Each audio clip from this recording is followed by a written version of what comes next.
Hello everyone and welcome to the Hunter Association, your source for all things Hunter x Hunter. My name is Kaige. And my name is Dylan. And in this week's episode, we're going to be covering volume 34, Battle to the Death. What a volume it is. Yes. This is an amazing volume, just as a initial first thoughts. But yeah, we'll get into it. I don't want to really say my thoughts until we get into the nitty gritty. But yeah. Whew. Battle to the death indeed. Oh, yeah. So basically what I have for you guys today is I went a little crazy with the plot summary. I pretty much have a play-by-play of the fight that happens in this volume. So this will be interesting to cover.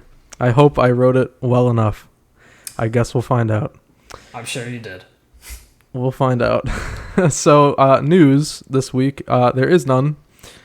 Even the normal manga progress, we kind of slowed down this week. He's getting close to that 420 mark. He's probably starting to slow down a bit.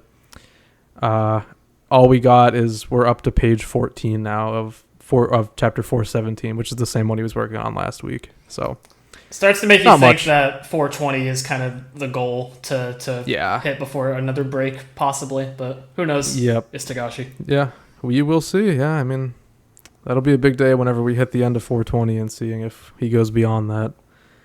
I wouldn't expect it, though, but that'd be sick if he did. Yeah, no, you never know.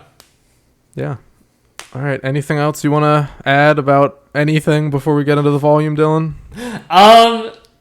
No. I say we just get into it. A lot of the thoughts will unfold as we go through it. Yes, indeed. All right, guys, let's get into it.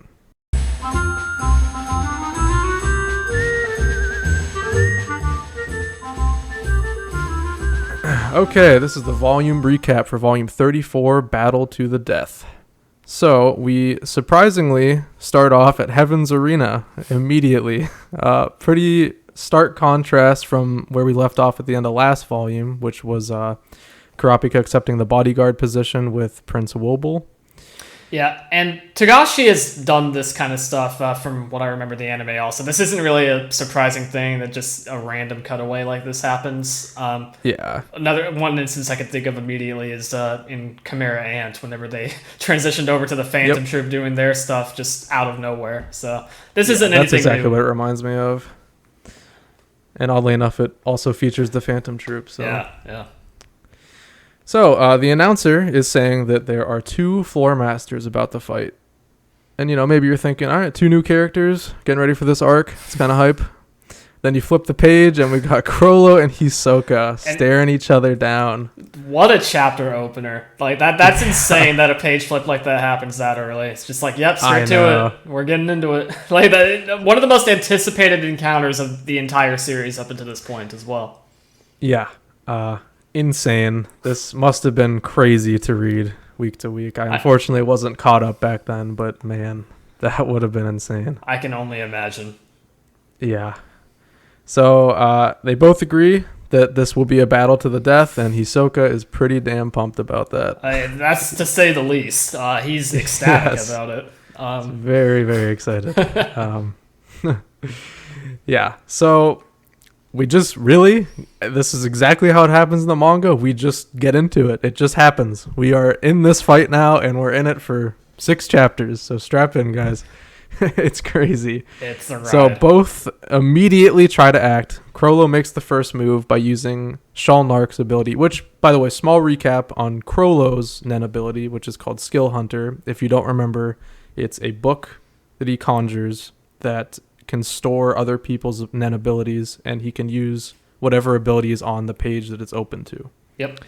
And then Hisoka is bungee gum, which has the both properties of both rubber and gum, in case you forgot. Never would have guessed.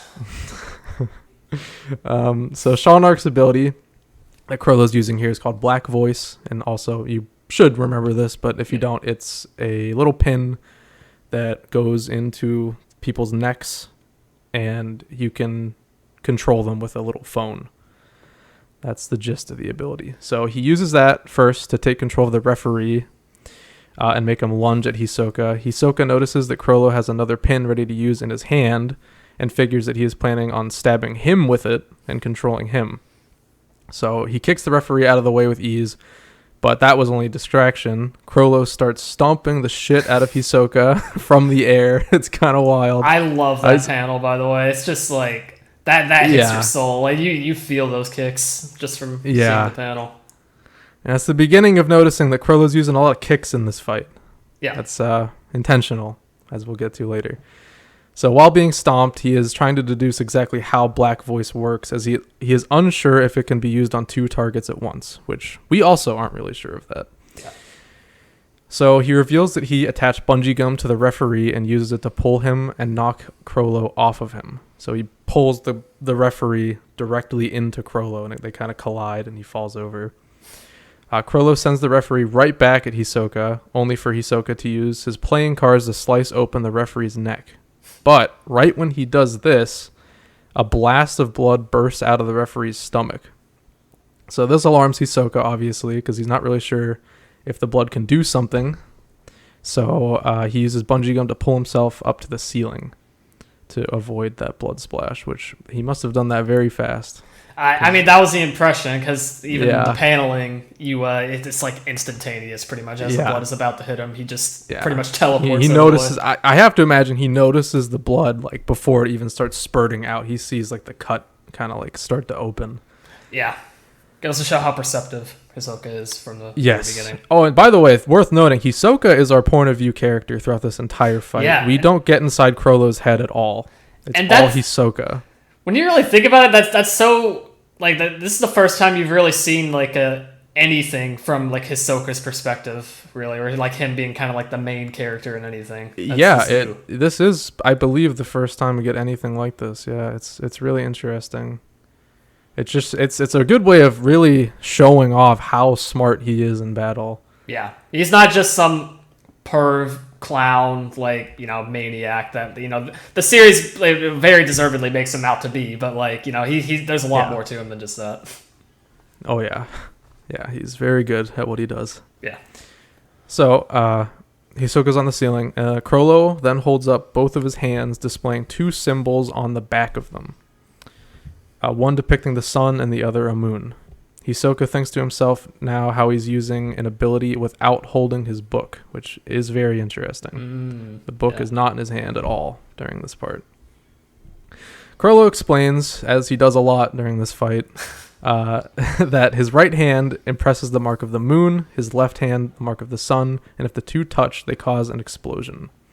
So that's not if his hands touch, that's if the marks he places touches. Right, and they can impress them on any part of anybody's body or, wherever he sees fit. Yeah. Correct, yep. For maximum effect, he must touch the target for 3 to 5 seconds. An instant mark will just be a small blast. However, a complete bomb can blow 2 nearby people to smithereens. He says he gained this ability back at his home in Meteor City. And anytime Meteor City is brought up, I always my mind wonders, because we really don't know that much about Meteor City in general. So curious how this really whack ability he got from there. I don't know. Makes me wonder about Chrollo's origins even more, I guess is what I'm trying to say. Right. Yeah, it's interesting. So he then reveals more about how this ability works by showing a bookmark called, well, not how this ability works, how his ability, Skill Hunter, how that works. By showing a bookmark called Double Face, which allows him to use the ability on the page he is bookmarked while the book is closed. So that's a huge development. Yeah. That's taking the cuffs off of Chrollo, essentially. That pretty much. Yeah, that's huge. So it allows him to use 2 abilities at once, since the bookmark can be on one and the book can be open on another page. Hisoka inquires more about the ability, and Chrollo clarifies that the bookmark isn't a stolen ability, it's his own ability he came up with to use together with the book after acquiring the sun and the moon. As he prepares to continue the fight, Chrollo says he'll show off 3 more abilities during the fight, declaring that Hisoka will set a new record for the number of abilities it's taken to kill someone. So it's so funny, because, I mean, one, this shows how smart Chrollo is. Just like, the moment he gains an ability that needs both hands to really use to its full effect, he's already adapting his own ability to suit that.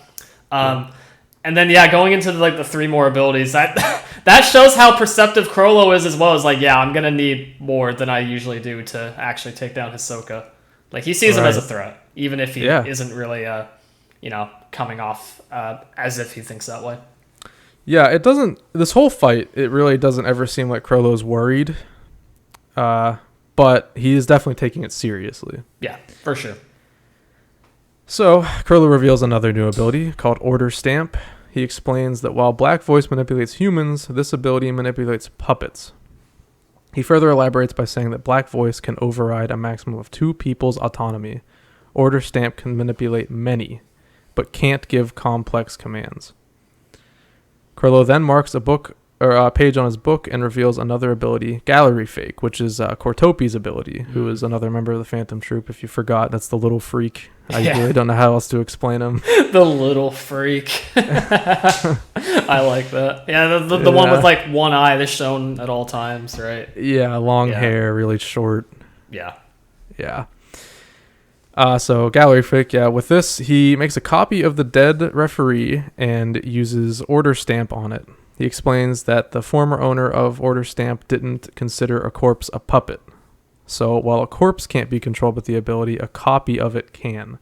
And I forgot to write it down completely, but that's what Gallery Fake does. It makes a clone of a person, which is pretty good. Essentially, in this case, a puppet. Yeah. He also says that when a puppet is beheaded, it no longer is considered a puppet. So that's going to be Hisoka's goal for this fight, to behead all the puppets. He then orders the copy to break Hisoka. That's a very common terminology he uses, because I should have written this down, but it was something about the previous owner. Oh man, how did it work again? I wish I wrote it down. It has to be like the break command, because what was it? Did the owner like not believe in killing or something? It was something along those lines. I'm not really. I know what you're talking about, but I also can't really put it into words unless I bring it to chapter I wish I wrote that down. That's driving me nuts. That's my bad, guys. I mean, you can keep on going, and I can pull up. Pull up the chapter in the meantime. We can go back to that. Yeah. If you wouldn't mind, that'd be nice. That copy charges at Hisoka, and Hisoka just kind of twists its head off. No problem. Mm-hmm. Hisoka asks about the last ability, and Chrollo reveals 2 arrows on the palms of his hands. This ability is called Convert Hands.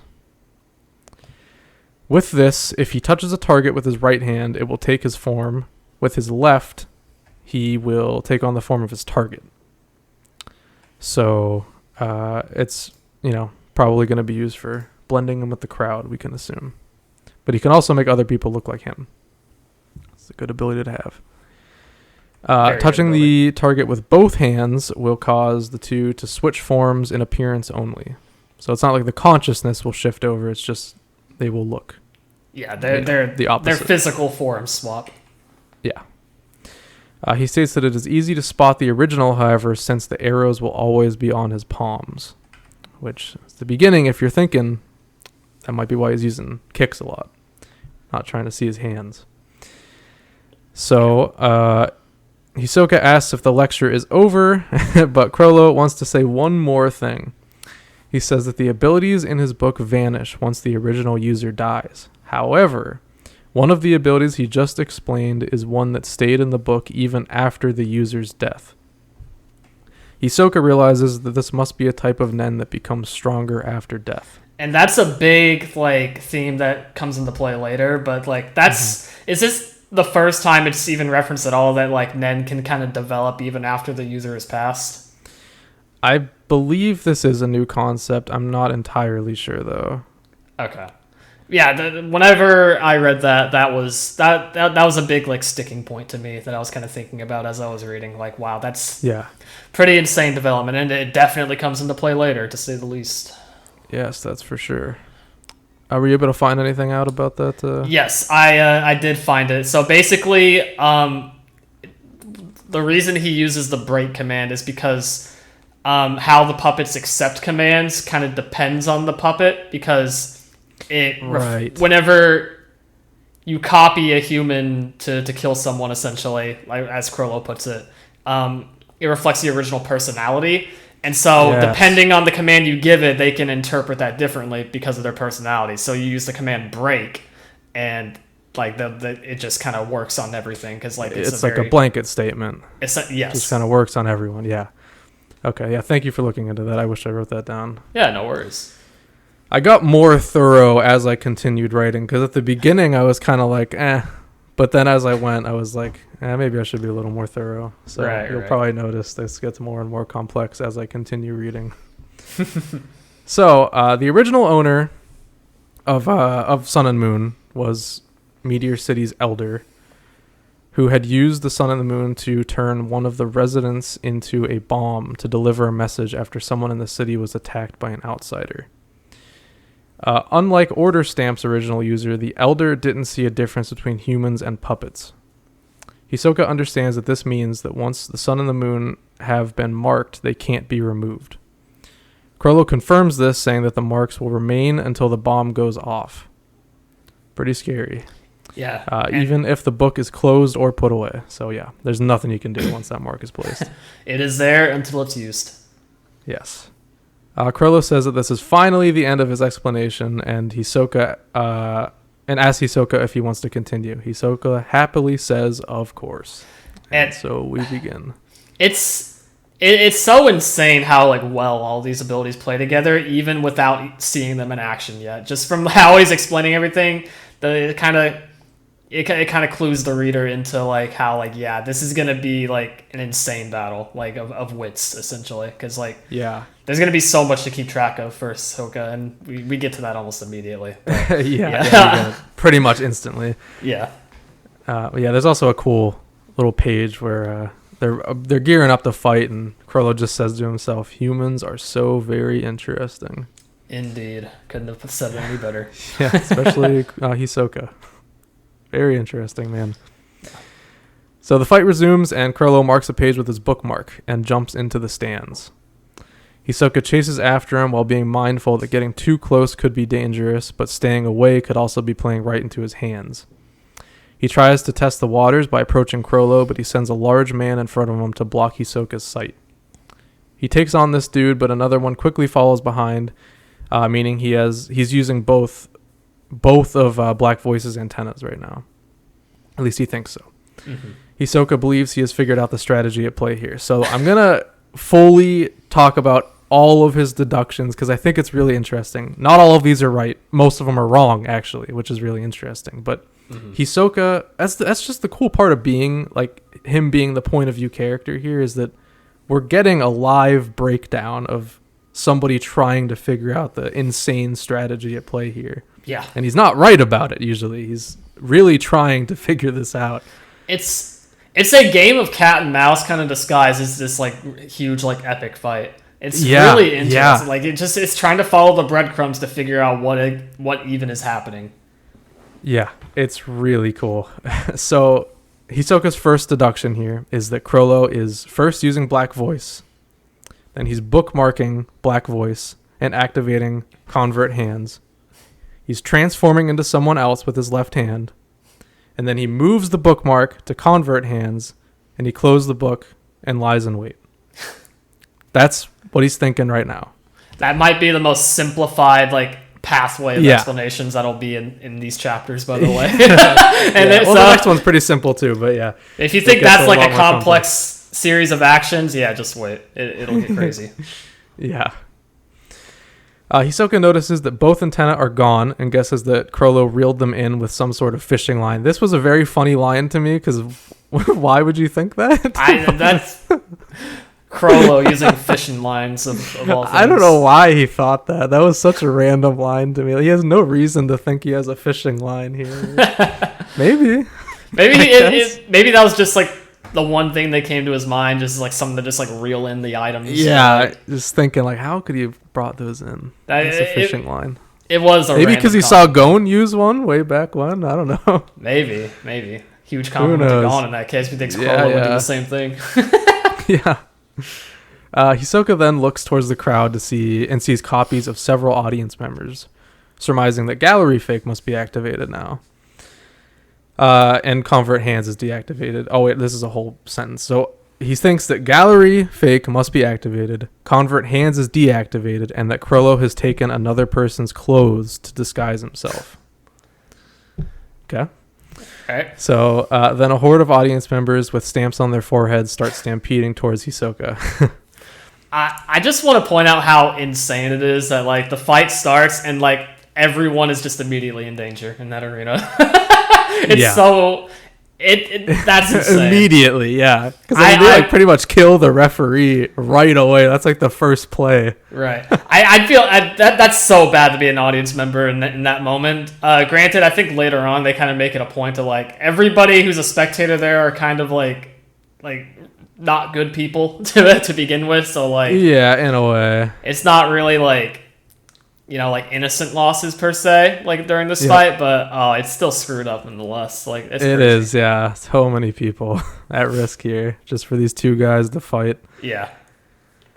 So Hisoka's new deduction, just like seconds after his last one, is he opens the book to Gallery Fake. He bookmarks that. He creates a crowd of copies, activates Order Stamp, and then commands them to break Hisoka. Fair assumption. He guesses that there are about 30 puppets in play. However, there are probably more out there that haven't been given commands yet. He figures that he should bide his time until there are fewer people. Hisoka uses bungee gum to go back to the ceiling again, but the puppets start using each other as stairs to almost reach Hisoka. That was crazy. They're just like climbing on top of each other trying to reach him. It's an insane visual. Yes. It's really funny though. Like, how does that work, like physics wise? Like, I don't know. This makes me think of like if you think of like popular like Pokemon discussions about like 1 billion lions versus like all the Pokemon like lion ladders. Like this is pretty much what it is. It's weird. It's cool though. Yeah, it is really cool. So yeah, they almost reach him, but they don't. And then Chrollo appears right behind Hisoka, and Hisoka was right. He is wearing new clothes, so he's definitely trying to blend into the crowd. Chrollo goes in for a punch, but it was a feint, and he instead kicks Hisoka in the back of the head hard, sending him flying back down to the floor. Hisoka then gets a little excited about that. Anytime these kind of panels or like scenes from the anime like show up, it's so funny. It's very funny. Hisoka is a character art. Very interesting, as Chrollo put it earlier. Humans are very interesting. Humans are very interesting. Hisoka lands and is swarmed by people immediately before he can even get up. He fights them off, but Chrollo is able to act in the chaos by continuing to get kicks in on him while he deals with fighting off the puppets. So basically, anytime Chrollo sees an opening here, he just goes in straight for a kick. Yeah, it's just in and out. Like he's taking guaranteed hits essentially. Yep. Amidst the chaos, Chrollo decapitates 2 puppets and attaches bungee gum to their heads. Remember this for later. Yeah. Chrollo then goes in for a big kick in the air. As he's going for this, Hisoka activates the bungee gum on one of the severed heads and sends it towards Chrollo in midair. Chrollo saw this coming and dodged it easily. Then he stomps Hisoka into the ground, but Hisoka was ready for this too and sends a second head flying straight into Chrollo's head. The narrator then explains that a human head weighs more than a bowling ball, so that definitely hurt a lot. I kind of questioned the validity of like if that's true or not, but like either way, yeah, that hurts. Yeah, I went to fact check it actually, because it's really weird. You don't think about your head weighing anything when it's on your body, but maybe if it's decapitated, maybe it is like a bowling ball. I don't know. Our heads are probably more dense than I'm giving it credit for. So. Yeah. Either way, ouch. But either way, in Hunter x Hunter world, at the very least, they weigh more than a bowling ball. So there you go. That hurt. While Chrollo is reeling from this hit, he sends the other flying head going into Chrollo's side. Yet he still lands on his feet with book in hand. Because he's built different. He is built different, to say the least. I feel like that's kind of not crediting him enough. Yeah, maybe. Puppets come charging at Hisoka once again, but this time he's ready. He uses the severed head attached to the bungee gum as a weapon to fend them off. So he's pretty much using this as like a ball and chain the whole time. This is his primary weapon, is this one dude's head attached to bungee gum. It's so cool. the makeshift weapons like this are always just really fun to see, no matter the series or character. And Hisoka's Nen being as creative as it is, I love seeing stuff like this. This is great. Yeah. Yep. So yeah, he's fighting them all off with that head. But while he's doing this, Chrollo slips back into the main crowd again. Hisoka realizes that if he takes out all the puppets, Chrollo won't have to maintain order stamp anymore and can go back to making copies with gallery fake bookmarked. As a result, he leaves one puppet alive, chopping off its arms and taking it as hostage to limit Chrollo's actions. So, good play. Yeah. Hisoka has basically given Chrollo two options. He can either keep order stamp activated and give a new command to the other puppets, or deactivate the ability, begin making more puppets with gallery fake, and then either using order stamp again or convert hands to change his appearance. At least he thinks he's put him in that situation. Yeah. Which is reasonable, I think. Yeah. It was a good play. The stamp on the puppets' foreheads disappear, or the singular forehead disappears, so Hisoka sees that Chrollo has gone with the second option. Again, or at least he thinks so. Mm-hmm. Hisoka continues to ponder Chrollo's next move, but when he spots him in the crowd, then he spots him in the crowd and darts after him. Chrollo has been hiding his hands the entire time, which I've pointed out, which makes things difficult for Hisoka for a number of reasons. Primarily, it means that he can't exactly tell what ability he has active. He continues to attack Chrollo with the severed head and then releases bungee gum that he had used to attach people to the floor, which it's kind of like a slingshot effect. It sends them, because they're like trying to run away. Right, but so he releases it and it sends them flying back at Chrollo. Yeah.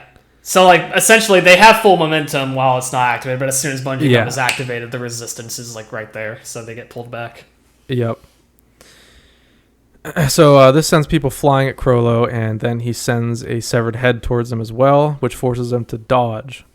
While he's dodging, Hisoka uses the opening to attach bungee gum to his leg and slams him on the ground, and that was sick. That's sick, for sure. Very cool. Looked very awesome. Yeah. However, it is merely an audience member that was made to look like Chrollo. Damn. Hisoka take got that played. Into play. Yeah, no, he didn't think about that at all. Nope. This confuses Hisoka, as in order for him to have done this, he would have had to have deactivated gallery fake. But the severed head he had been using is still around.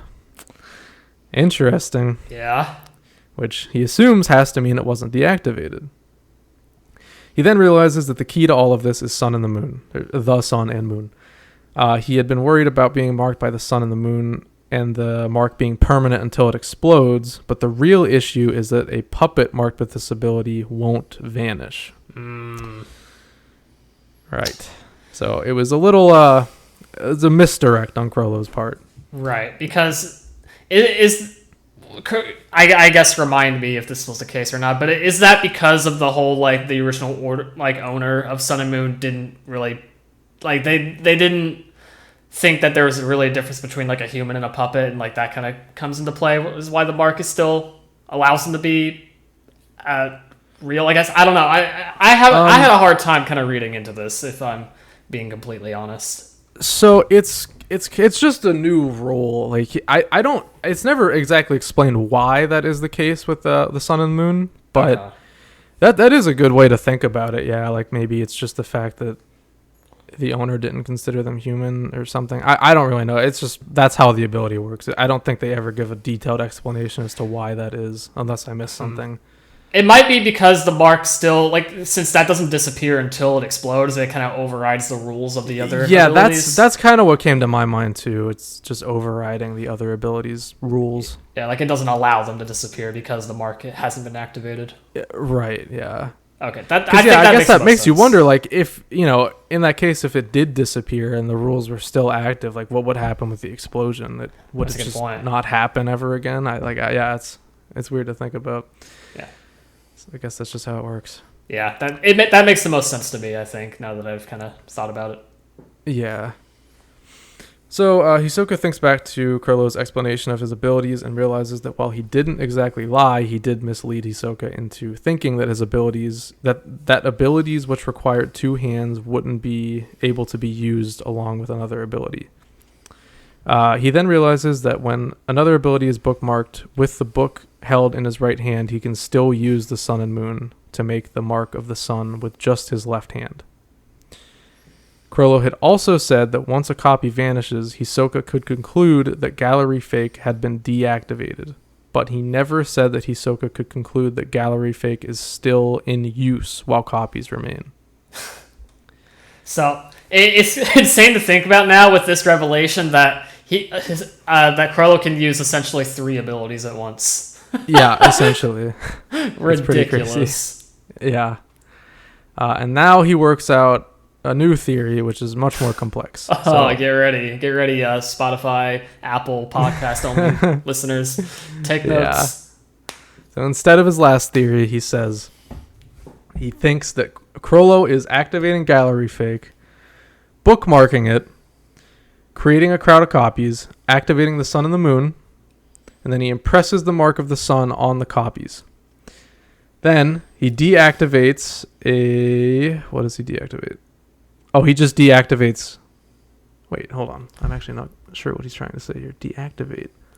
So either or both a marked copy is protected by post-death, intensified, and won't vanish. Oh, okay. Wait, that's the explanation as to why they don't disappear. Yeah, actually, it's right there. yeah. So it's post-death intensified none.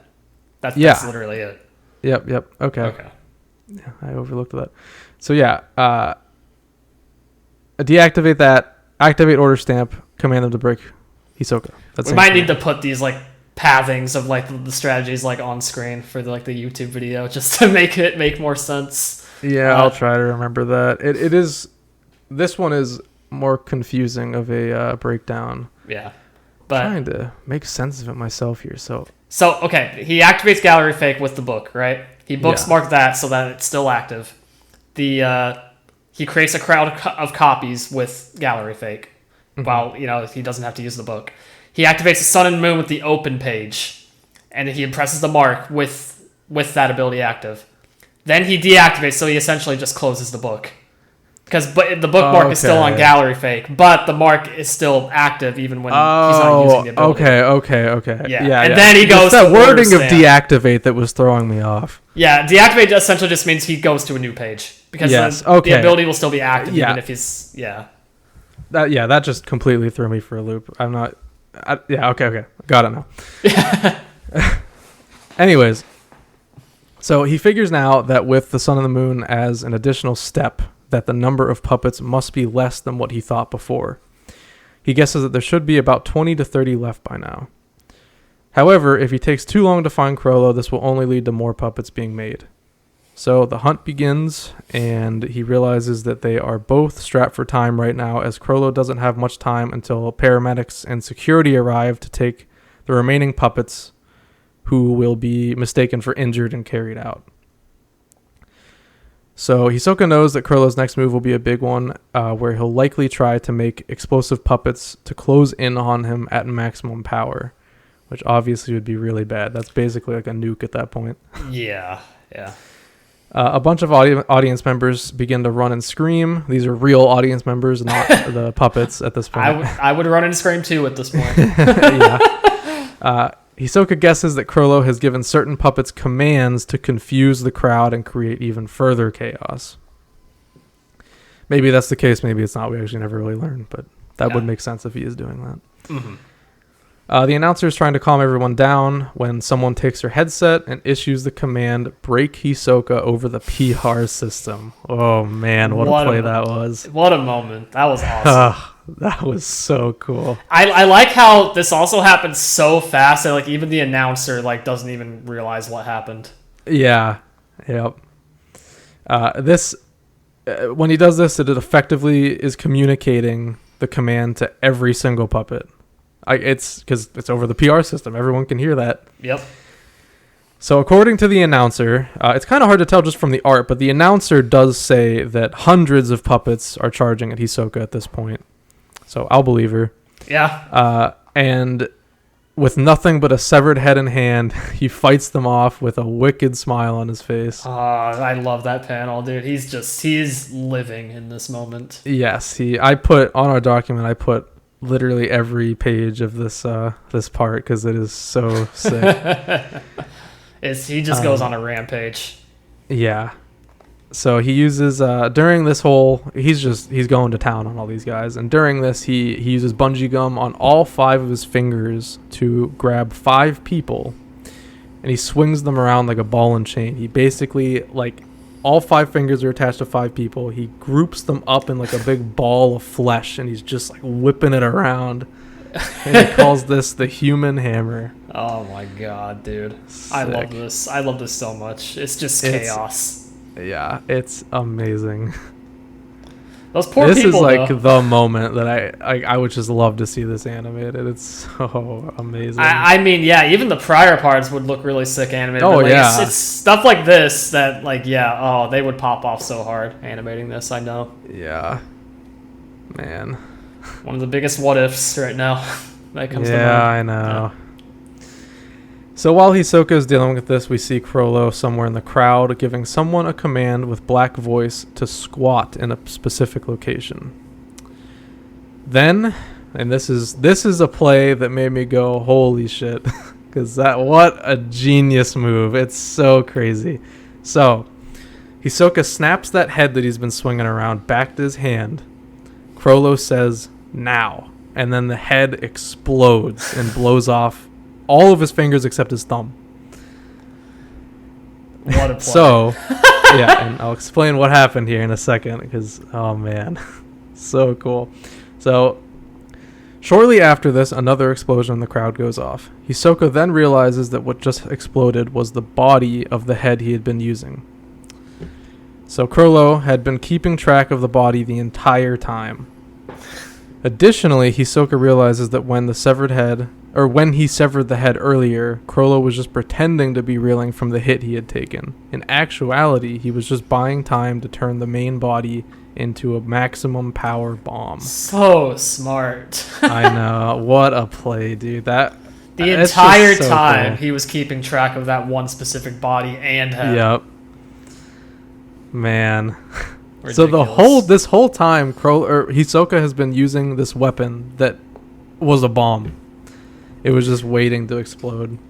This also plays into just like how into it Hisoka was, that he didn't even realize like what he was using like as his weapon was, kind of a threat the entire time as well. He didn't even just account for that at all. He was just living in the moment. Afterward, he had imprinted someone with the mark of the moon and manipulated them with black voice to touch the mark of the sun on the body. So that was that squat command he gave. So cool.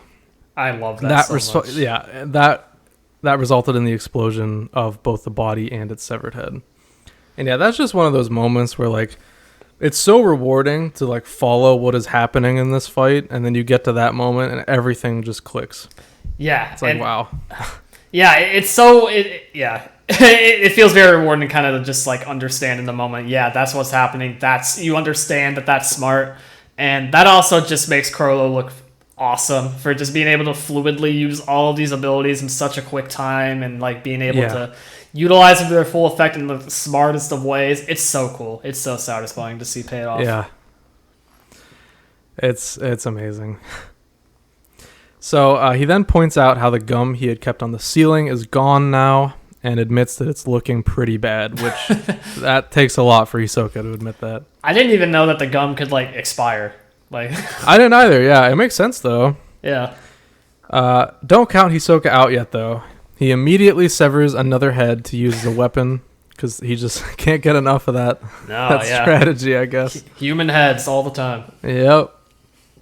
And he retreats to the second floor of the stadium by using bungee gum on his foot. Chrollo then issues another command to the puppets to go to the second floor and self-destruct right next to Hisoka. At this point, he's cornered and a group of them manage to self-destruct, which sends him flying to the other side of the stadium and blowing off his right leg. Man. Missing a hand and now missing a leg. It's not looking good. No. Just as he is about to use bungee gum with his left leg, an audience member is sent flying straight into him by Chrollo, and it really seems like he's actually just picking them up and throwing them, which is crazy. Yeah, that's exactly what's happening. It's so funny. No abilities, no complex interactions. No, he's just throwing them. He's having fun with it. He's just straight shooting these people. At this point, Chrollo, he won. He really thinks in his head that this is over, so I believe it. I believe it at this point. Yeah. After a play like that, yeah.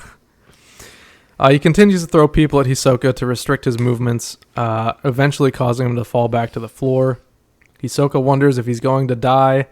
As the mob of puppets closes in on him, he says, "If I'm going to die anyway, then..." And he seems to use something of a last resort, bringing his arms close to his chest as the massive explosion of puppets erupts around him. He got nuked. He sure did. Yeah. Obviously, he did something there, but he got just straight nuked. I don't know how anybody would survive that. And that effectively, that is the end of the fight right there. Amazing fight. Truly incredible. It was, I very much hope that gets animated in some way, shape, or form someday, be it another season or like an OVA or something. Like, I don't know. God, I wish. We can only hope. So cool, for sure. Yep. So, some more time passes, and we see Shalnark, Machi, and Kortopi. So, two of which we just saw their abilities used a lot. Yeah. Looking over the corpse. Yeah. Looking over the corpse of Hisoka to confirm that he is indeed dead.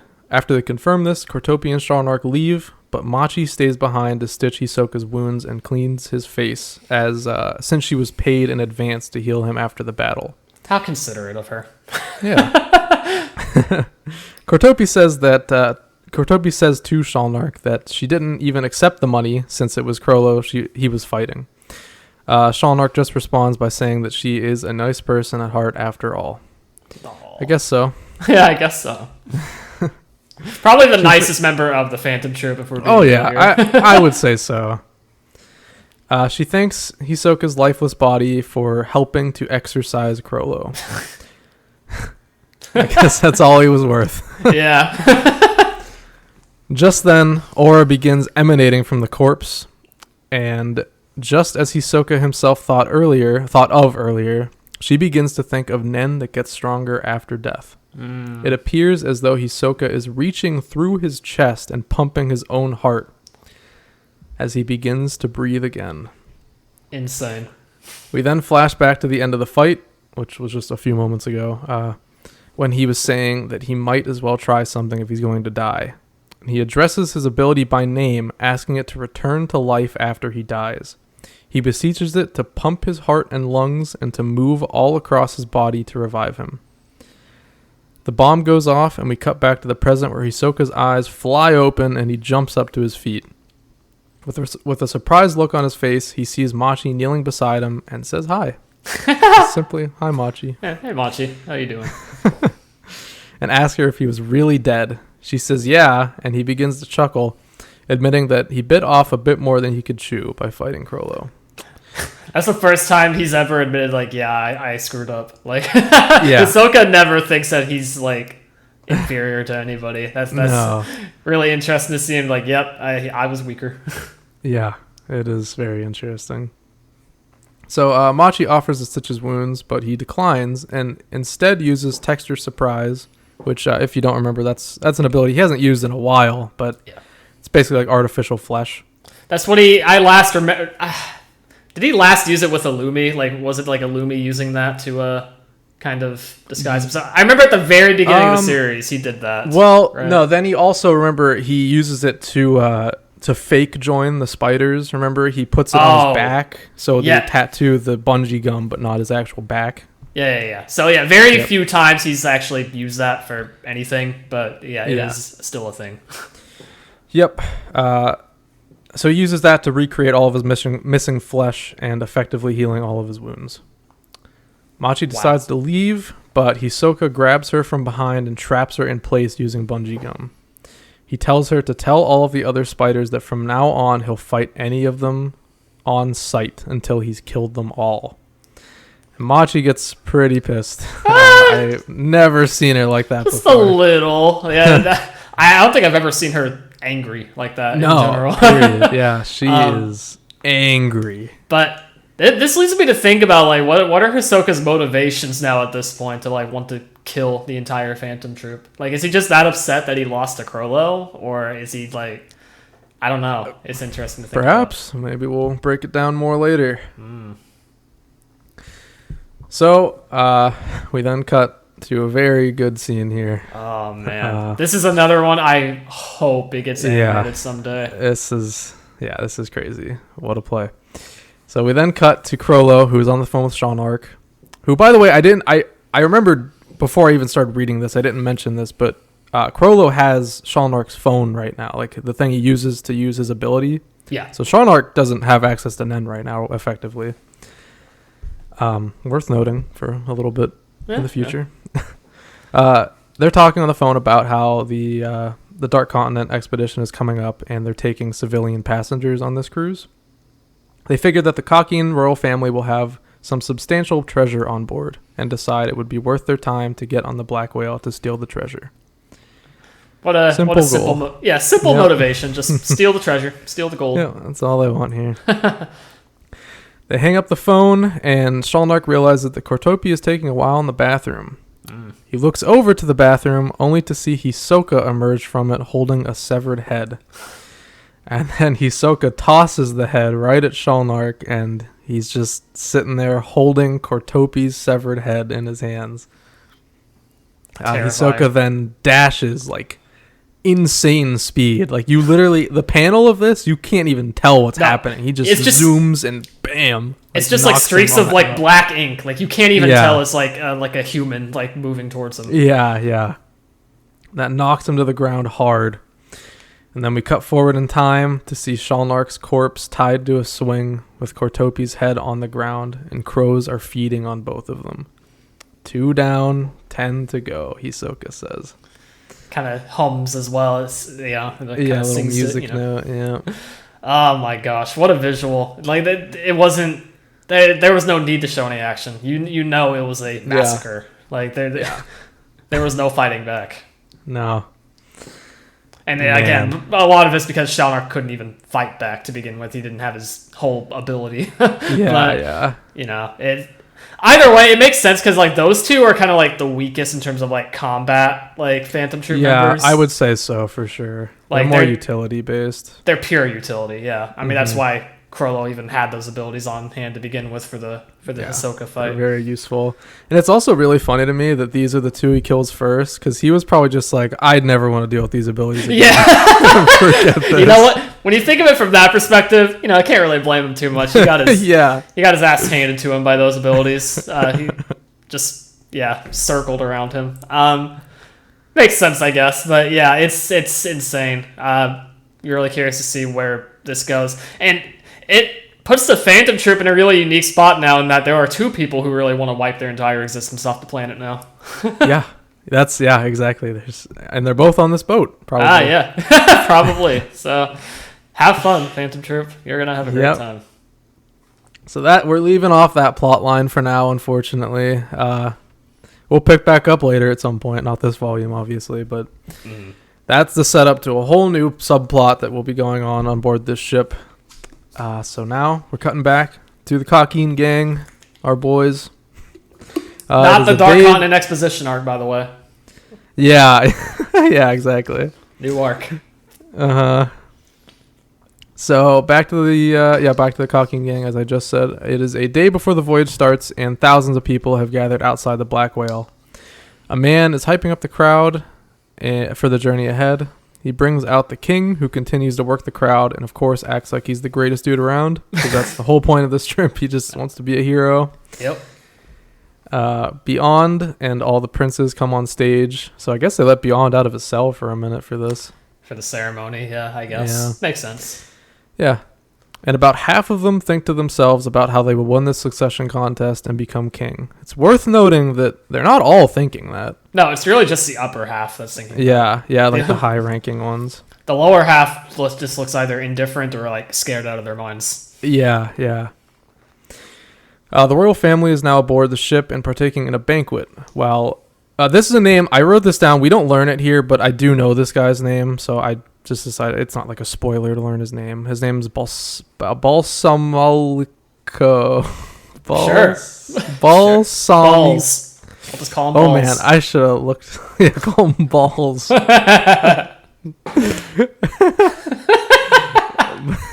right, so Balls, the captain of Prince Benjamin's guards, debriefs the team on the layout of the Black Whale. So he explains that the ship is layered in 5 tiers. The first tier is for the royal family, and by the way, the first tier is. It's really funny to me. It's another boat on top of the boat. Why is that the case? Like, I guess for maximum security, like nobody's getting in there. That's really funny. So yeah, there's a pool. You'll see it later, not in this volume, but there's like a pool of water on top of the ship, and that boat is just chilling up there. Sure. It's something. So yeah, the first is for the royal family and the V6 politicians. The second tier is for celebrities and rich people. And then third tier and below are all for general passengers. Because, I mean, there's a lot of passengers. So yeah.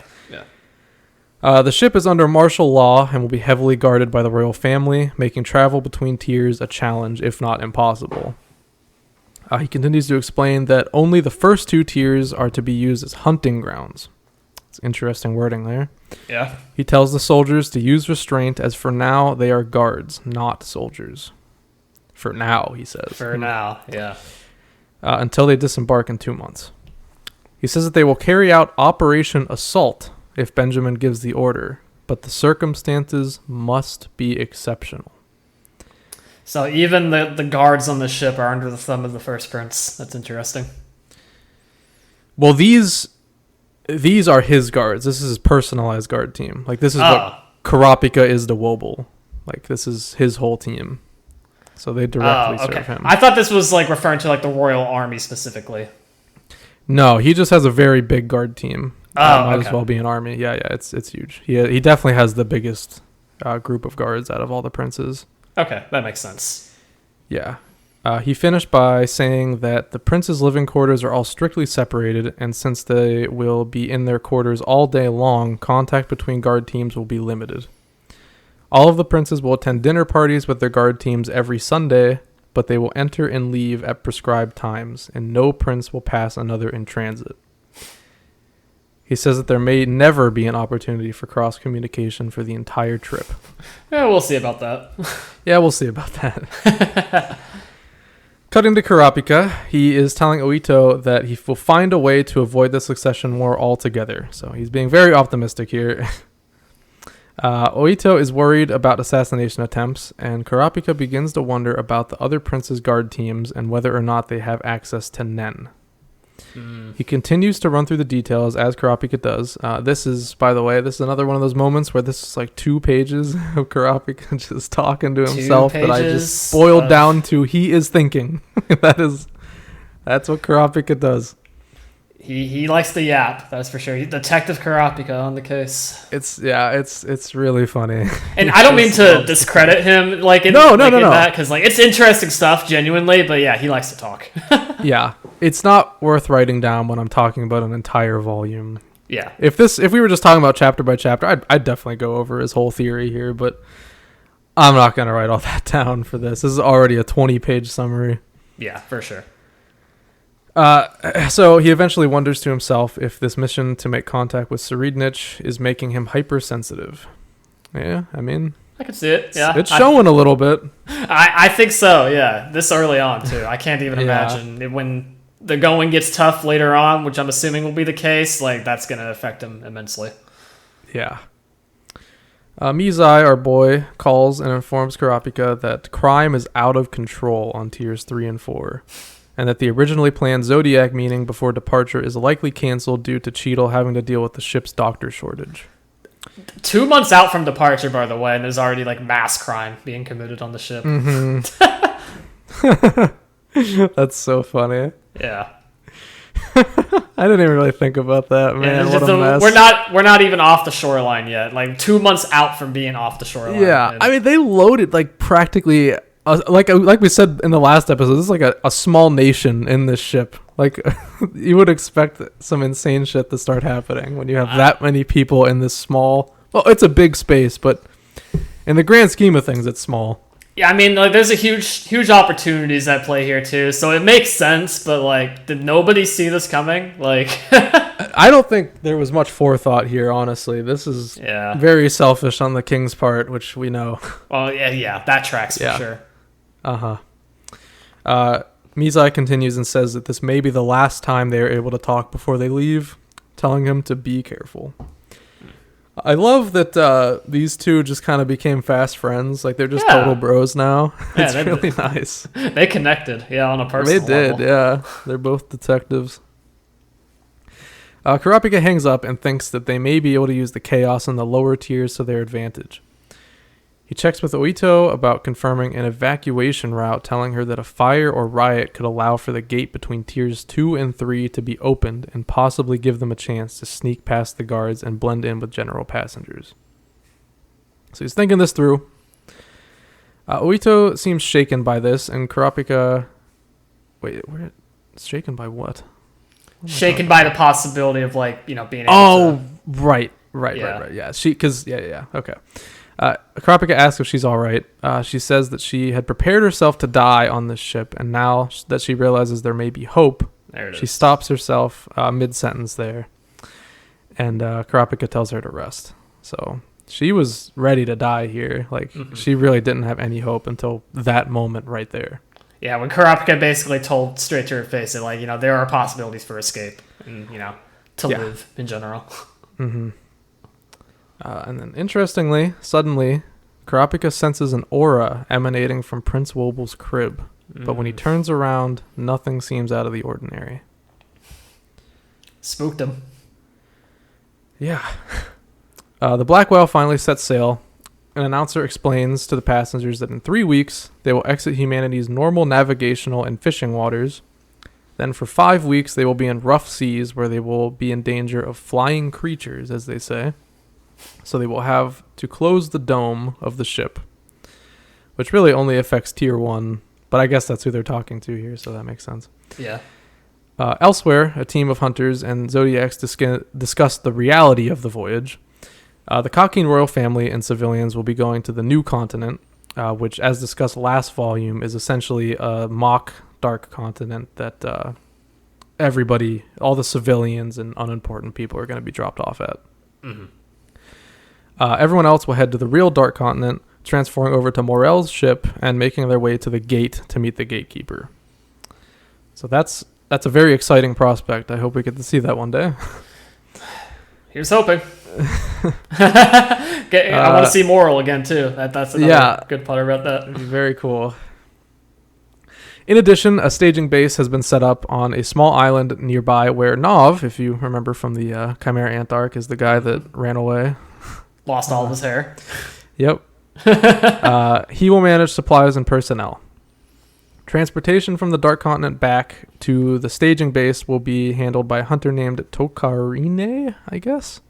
Who's this like new, little short lady who was with them in that room, who says her ability isn't as useful as Nov's since it can't teleport and has low capacity.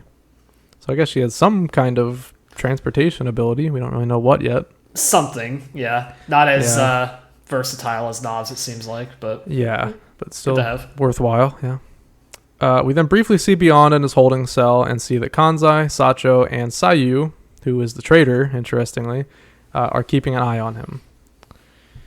We also check back in on Steiner, which I am just going to call him Steiner. It still has not been said on page, but the wiki says his name is Steiner, so I'm going with it. This is the one guy that, gave the report to the V5 about the Journey to the New World book. Yeah. And we see that he is still reading it, so he's really obsessed with this thing. Getting sucked into the world. Yeah, and you can also see, in that panel where he's reading it, he has an insane amount of notes on that thing. There's so many little things sticking out of each page. Yeah, no, I have no doubt that whatever he's learning from that book will come into play later, whether it's informing other people or not. But yeah, interesting character to keep up on. Should we make it to the Dark Continent, like for real, and he is with them, I can see him being really important. Yeah, for sure. And this is a guy that's effectively a nobody right now, too. Yeah. So we then see that Leorio and Cheadle are stationed in the Tier 3 medical clinic. So it's going to be tough for Leorio to be involved in anything in this arc, unfortunately, but who knows? With the amount of crime happening, he ain't ever leaving there. Yeah.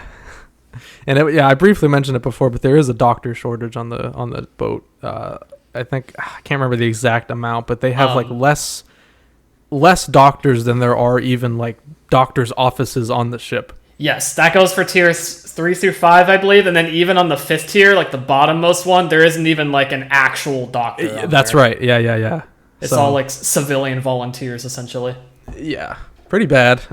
Pretty bad, yeah. Oh well. Mizai is on tier 4, and Botobai, the dragon zodiac. I don't even know why we really check in on him, but they made it a point to show that he is on tier 3, so I wrote it down. Yeah. Back on tier 1 with Kurapika, we see that one of Woble's bodyguards named Woody died of mysterious causes. Rest in peace, Woody. Gone too soon. I loved Woody. Favorite character. Kurapika removes his clothes, not Kurapika's own clothes. I meant to say Woody here. Kurapika doesn't start stripping here. No, not like this. Yeah. To reveal that his body is riddled with holes. Again, this is Woody. I really should have specified. This is not Kurapika. Woody's body is riddled with holes. He assumes that this was a Nen attack of some sort. He asks all the bodyguards to reveal whether or not they have Nen, but they all either feign ignorance or genuinely don't know about Nen.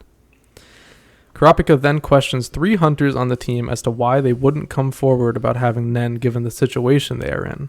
However, he learns that none of them were aware of the succession contest at all, as they got the job through Pariston. So they never met with Oito before the ship set sail. Right. So Pariston either Pariston just never filled them in, or they're feigning ignorance at this point, even with that. Well, Pariston wouldn't know about this either. Oh wait, you're right. Yeah. No, you're right. So he gave them his own debriefing on the situation, but that wouldn't have included the succession contest because he had no idea. Mm-hmm. I see now. Yeah. Kurapika assumes he is the only one on the team that is aware of the whole picture. We then cut to the banquet hall in Tier 1 where the first of the weekly dinner parties is taking place. Benjamin is thinking to himself about how he is practically guaranteed to win this contest and how badly he wishes death upon his siblings. He seems real swell here. What a nice guy, you know. Yeah, just really swell man here. Death by my hands won't be so simple, he says. Yeah, pretty much saying you'll be lucky to die by anybody else, because death by my hands will be very, very, very, very painful. He literally says, I think a line like right before that page I put there, he says like, death by anyone else would be a mercy. So yeah, seems like a nice guy, definitely. Yeah. So at the dinner party still, Kacho and Fugetsu, who are 2 princes, they're twins, try to leave together, but as previously established, this is not allowed. So instead, Fugetsu sees Kacho off. Before they part ways, Kacho whispers to Fugetsu saying that they will work together to kill the others, and she will try to convince her father to let her live, should they be the last 2 remaining. They then part ways, and Melody, who is Kacho's bodyguard, reveals that she heard all of that. Elsewhere, Kurapika is escorting Oito and Woble through their quarters when they come across 4 guards all killed in the same manner as Woody. So people are already dropping like flies here in Woble's quarters. We haven't even left the shore, by the way. Kurapika asks a guard when the 4 last checked in, and he says 15 minutes ago. And Kurapika pulls out a gun and dowsing chain, telling Oito to get behind him. So he is taking this very seriously right away. This was really funny for me to page flip to, because like he just has a gun. When did he get a gun? I don't really know. I guess it makes sense because actually this makes a lot of sense because the other people on this team, well, we'll find out soon, but most of the people on this team don't have Nen. So I mean, what else are they going to use? So he was probably just issued one by necessity. It's really funny because like we're so conditioned at this point throughout the series. Yeah. Like Nen users will just use their Nen and that is effective in literally every situation. And then he just pulls out the Glock like on the ship, like out of nowhere. It's so funny. Like it contrasts so funnily, I guess, with everything else. It's very funny. Yeah. So he holds the remaining 4 guards at gunpoint, saying that he will tell them all he knows and ask them a few questions. He tells them that if they lie, the chain will move, and if the chain moves, he will shoot. Simple. Yeah, simple enough. Kurapika tells all the guards about the succession contest and asks each of them if they knew about it beforehand. And during this scene, by the way, I just love how everybody is so scared of Kurapika here. Like, good. Yeah. 2 of them fess up, and when asked if they are an ally to Prince Wobble, they say no. Oito wants them shot immediately. I love how Oito just is always losing her cool. Like, she just cannot keep it together in any circumstance. Shoot them now. Yeah, just shoot them. Kurapika tells her to calm down and to hear them out, as their information could be vital to their survival. They then reveal that the dead guards were also not on Wobble's side, and that they each served someone else. 1 guard for each queen, other than Oito. 7 in total, 5 dead. All 7 of those were assigned by the royal household directly. The queens are using these guards as informants to find out if the lower queens and princes are plotting a rebellion. This is apparently another custom of the Kakin family. All of the queens get what is known as true guards, aside from the lowest ranking queen. So interesting there. I didn't note it, and I wonder if it even said, but I wonder if they have these plants in every queen's quarters, or if it's just the lowest ranking one. So what I'm getting from this is that it's just that the lowest queen doesn't have their own like true guard. So the other informants could be everywhere involving the lower ranking princes and queens. So I guess in theory these guys would have been bouncing around probably. Yes, that's what I'm taking from this anyways. They were bouncing around. It's just that Oito is like the most affected by this because like she literally doesn't have that option to have like an informant. Like she wouldn't have. Yeah. That's not even an option for her. Mm-hmm. Yeah. They were probably just trying to get her out of the way quickly, honestly, is probably the intention here. Yeah, that's it's a baby. That's probably easiest one to get out of the way. It is just a baby. But they have Kurapika on their side, so that's a one-man army. They mentioned the ceremony urn and how they believe it to be a ceremony to bestow Nen abilities onto the princes. Kurapika wonders if the deaths here were caused by Wobble's Nen ability triggering automatically in self-defense. This theory has holes, however, given the fact that it's only been a month since the ceremony took place, and this couldn't possibly be done by someone who just learned Nen, let alone a baby. I like how you worded that. Theory has holes. Haha. Yeah, I didn't even pick up on that. We love unintentional puns. Yes, we do. Another guard says that it would be possible if it was parasitic. So it's our first mention of parasitic Nen. Yeah, new concept. Interesting. Just then, a strange creature appears on the guards who are being questioned that only Nen users can see. Even more strange-looking creatures then appear, seemingly just phasing through the wall. I love like the koala, like bear looking. Yeah, one. that weird thing. Yeah, that's such a good design. It really is, and it's totally not just because it reminds me of Beppo from One Piece. I thought the same thing actually. That looks like a face you would make. Kurapika quickly calls his allies to see if they are experiencing the same thing. Biscuit confirms the sighting of Nen Beast as well, adding that her section is now clear. Kurapika picks up on the now part and wonders if that means that Mariam's Nen Beasts are here. He asks Biscuit if Mariam is okay, and she gives the all clear, saying that he's fine and completely unaware of what's going on. Which that was interesting to me. I wonder if that also means he's unaware of the succession contest, which would make sense if he didn't know. That would really stress out a kid. That's the youngest one, by the way, Dylan. Yeah. That's that, other than Wobble. That's the kid. Boy. Yeah. Yeah, no, that's interesting, because because it's shown at this point now that Oito knows what that is, right? Like that's that ceremony with the urn. Yeah. Yeah. So, that's interesting. If Mariam just doesn't I assume it's know a similar thing where like the mother and probably the guards of Mariam know, but they probably just didn't tell Mariam himself.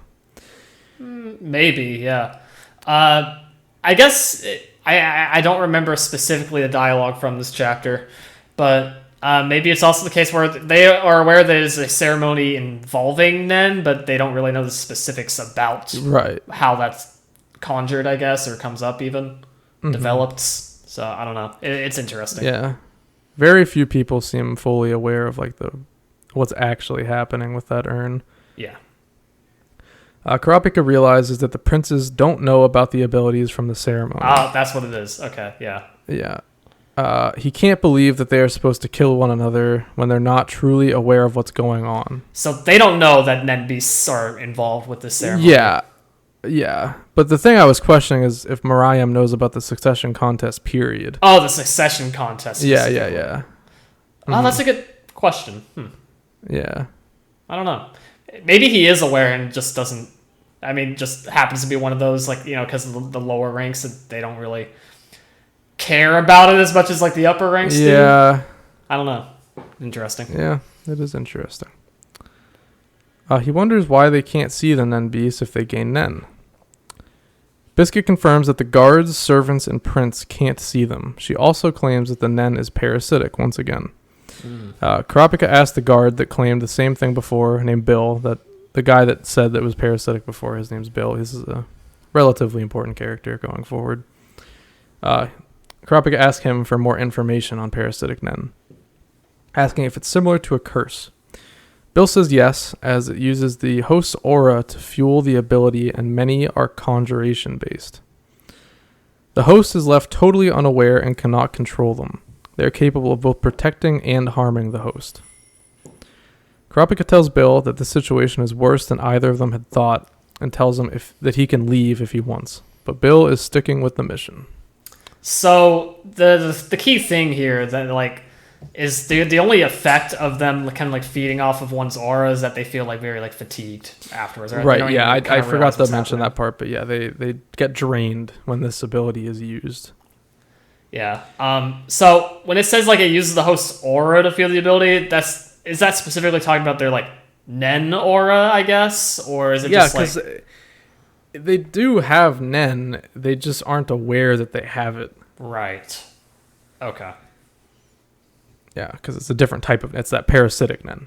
Right. But still Nen. Yeah. That makes sense. The Nen beasts finally clear out of the room, aside from one, who asked the guards named Sayrid, one of the guards named Sayrid, to let them know when he's free. In another room, Bill and Kurapika talk about how their real mission is to make it to the Dark Continent with Beyond, but says that doesn't mean they can neglect their mission to defend Prince Wobble. Bill is concerned about Kurapika's mission to make contact with Serednich, but Kurapika assures him that he has the Queen's consent and that their safety is still top priority. Bill is left unsure and says that their safety has to be the number one priority. Kurapika presses the point and says that to truly keep them safe, they should find a way to escape the battle for succession entirely. Bill replies that it's a possibility and assures Oito that they currently have 3 ways to escape. Just then, in another room, one of the servants screams, and Kurapika and Bill run to check on the situation. The servants explain to them that the bodyguard named Sayrid suddenly grabbed a knife and killed the 2 guards that were being questioned. They were tied to a chair, I think. Right. When asked why, he simply says it was because it asked me to. So, assumingly that weird thing that was on his shoulder before. Yeah, the Beppo-looking beast or whatever. Yeah. Bill tells him not to move, but he's still holding the knife up while saying the same excuse as before. He's just saying, it asked me to. That's what he keeps saying. Mm-hmm. Bill warns him that he will shoot if he doesn't stop, when Kurapika steps in and says that he wants him alive, and besides, you can't kill a hunter with a .22 caliber pistol anyway. Fair enough. Yeah, no, that's true. Yeah. Kurapika tells Bill to look after the Queen and that he will stop him. We end the volume with Seirid charging at Kurapika with a knife. Yeah, surely this will go well for Seirid going into the next chapter. Surely. But yeah, it's an interesting ending to the volume, like a kind of a weird cliffhanger, I guess, to the volume. Because I think we all kind of know what the end result of this fight is going to be. I don't even think it's going to be close at all. But we'll see. Find out next week. Yeah, I guess so. I don't know. Kind of a weaker ending to a volume, all things considered, but it makes up for the fact that we had Chrollo versus Hisoka for the majority of it. I mean, the volume's called Battle to the Death. It's not called Seirid charges with a knife. So yeah, thank God. So yeah, the whole point of this volume was definitely to get that whole fight in there, and then they just, I don't know, there's 3 random chapters of this arc in there. Yeah. Which don't really play into anything from earlier in the volume, but that's fine. Doesn't have to. Yeah. This is, it serves as a good enough setup for what's to come with the, action that will be taking place on the ship, and with Kurapika, starting his hunt for Seridnich, and, the, just, protecting Oito and Wobble, and the good stuff for being set up is being set up here to explore later on. And again, the point of the volume was really just for Hisoka vs. Chrollo, which is definitely one of the greatest fights in the series, and couldn't be happier with what I read. Yeah, I go back and forth on if that is just straight up my favorite fight. It's obviously between that and Meruem versus Netero. It's kind of like comparing apples to oranges in a way, though. They're very different. They're good for different things. Yeah. Yeah. Yeah, the cool thing about Hisoka versus Chrollo is it's just you can see all the strategies at play, you can follow it, and it's just it has such really smart moments of the two of them showing their intelligence. But then Meruem versus Netero is just spectacle. They're just kind of wailing on each other with little rhyme or reason for anything happening. It's just they're just fighting. Yeah, well, not only is it pure spectacle, which is probably the highlight of it all. There's something to say about how that kind of explores the humanity between the two as well. Yeah, thematically too, it's incredible. Yeah, so that's the strong points of that for sure. But yeah, Chrollo and Hisoka is really just it's spectacle in a different way. It's more about the technicalities of the fight and kind of the mind game aspect of it, which is can be hit or miss for a lot of people, I know, but it really hits for me here. It was very entertaining to kind of see all unfold. Kind of in the same vein as you would see episodes upon episodes of Death Note, Light versus L, and just kind of seeing the mind games unfold there too. This just it's kind of the same thing, but kind of encompassed in one vacuum of a fight, and that's entertaining. That's entertaining in its own way. Yeah, absolutely. I really love that about that fight. Yeah, it's basically just here, watch these 2 smart guys fight each other. Yeah, but they're also maniacs, so that adds to the spectacle a bit as well.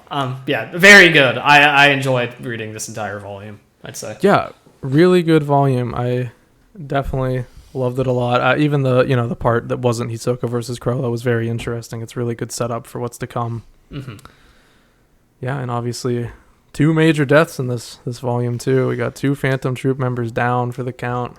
Yeah, Hisoka is probably as big of a threat as he's been in a long time, and that's going to be a major factor moving forward with the Phantom Troupe, and can't wait to see what's to come of that. And the whole troop is going on the boat apparently, unless they change their mind, but I don't think that's happening. The whole troop, Kurapika and probably Hisoka, that's a recipe for disaster. Along with the succession contest, there's so much that's going to be happening on that boat. It's insane. No kidding, man. It's nuts to think about all the people that are on this boat.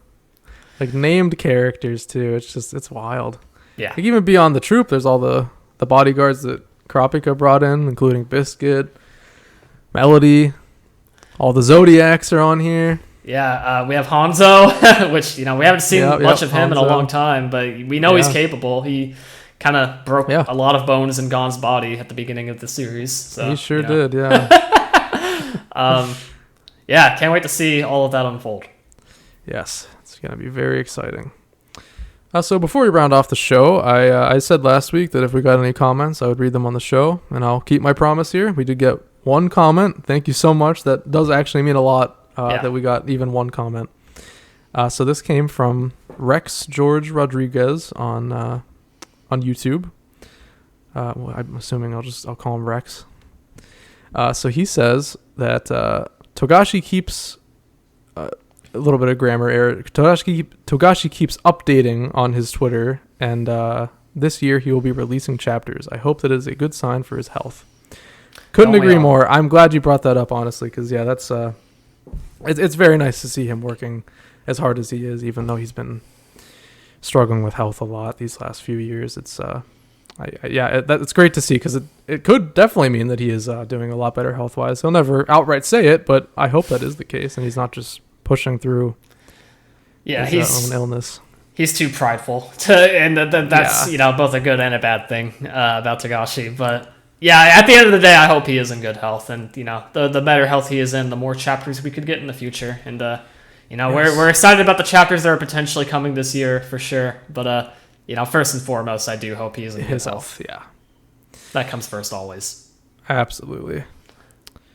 All right, well then, this has been the Hunter Association. Thank you so much for listening. We are available on all major podcasting platforms as well as YouTube. Be sure to rate, follow, and review on Apple Podcasts and Spotify. And if you're watching on YouTube, make sure to like, comment, and subscribe. We'll be here talking about Hunter x Hunter every week. Yep. So, Dylan, where can people find you online? Yep, so you can find me most active on Twitter, X, whatever you want to call it. I refuse to call it X personally. That's just me. Mm-hmm. At DJ Tengen, that's DJTENGEN. Same as usual, still have the chopper icon. You'll know it's me when you see it. I retweet a lot of stuff about video games and anime, discuss a lot of stuff in similar categories as well. So if you're interested in that, be sure to give me a follow there. Right on, and you can find me, of course, on Twitter again at Kaige10. That's KAIIGE10. I tweet the same kind of stuff as Dylan, just a lot more anime and manga focused stuff. All right, so I can't wait to reconvene next week to talk about the next volume. There's sure to be a lot of good stuff coming up. Yes, very exciting, and we will see you guys next week for that. Make sure to read volume 35? 35, yep, that's right. Yep, if you're reading along with, read volume 35 before next Sunday. Thank you for watching or listening, and we'll see you next week.